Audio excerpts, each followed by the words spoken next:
Jim from Mission Motorsport.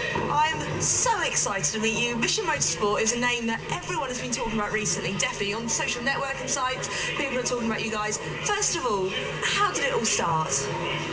Well, I came back from Afghanistan. I was commanding the Armour Group last year, and I've sort of been doing motorsport for a long time, and I've always used that to raise money for service charities.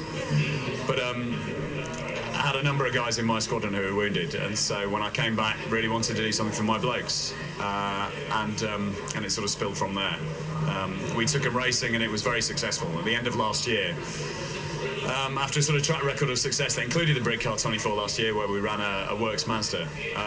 We were formally tasked by the British Army Motorsport Association to look at how we could do motorsport as part of recovery to help out the wounded guys, you know, find their feet really through sports therapy, but there's a big vocational aspect to it as well. Well, I know quite a few have gone on and are working in the motorsport industry. What's that like for you, knowing that they've gone on and they're working elsewhere and expanding their skills?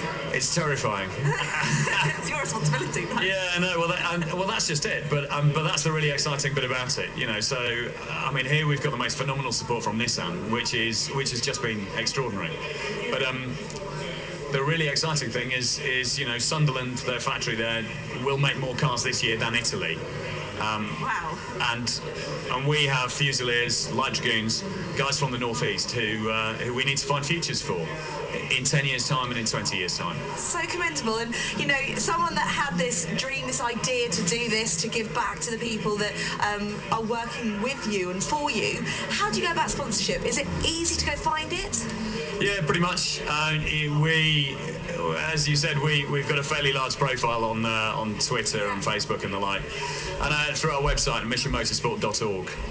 Really, there's sort of the links to all of that, including how to contact the team.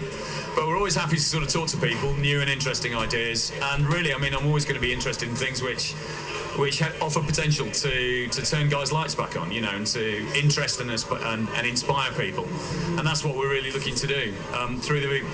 We do all sorts, from the powerboating, you know, where we've got a young lady here who was on the podium at Cowes for a 35-mile offshore powerboat race.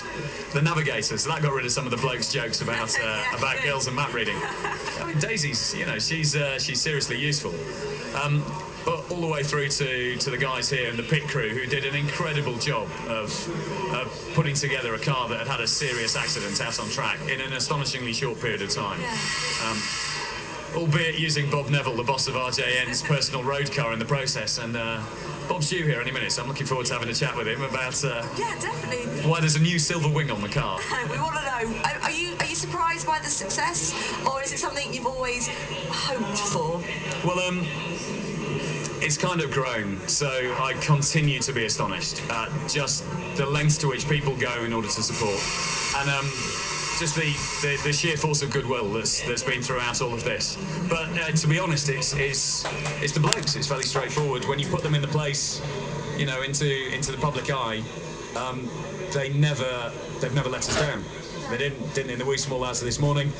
And there's a young man who's a single amputee who was blown up in June last year. He's going around the circuit at the moment. Yeah, it's amazing. Absolutely incredible. It really is, and hopefully in the future we won't be so kind of like, wow, that's amazing. It'll be even more accepted. And is that what you hope for the future with Mission? Yeah, and I think the Paralympics have just been incredible, really, at talking not about disability but ability. And if that's what it is, though. There's no Paralympic category out here. You're either fast enough or you're not fast enough, you know. And we had an unfortunate incident where another car, you know, was across the track in front of us in the wee small hours of this morning.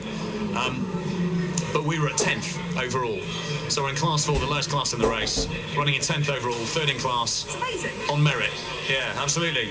With 3 guys who didn't have race licenses 2 months ago. You know, and Jimmy, the lad who's out there at the moment, had no licence of any description 1 month ago. And he's running proper competitive times. He's pushing me quite hard. I've got to really work in order to stay ahead of these boys. But then in the future, hopefully we will be saying, yeah, but why not? Yeah, you know, why? Absolutely.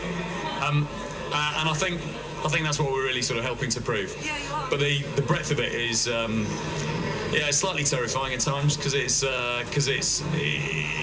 sort of grown so fast. But the one thing that I can't do is overpromise and underdeliver. So we're sort of quite careful about the things that we take on to make sure that we can do them properly.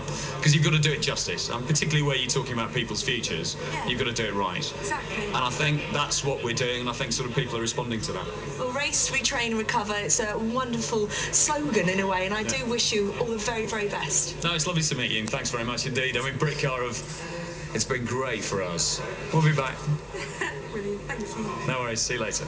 Roll Centre Racing and Martin, tell us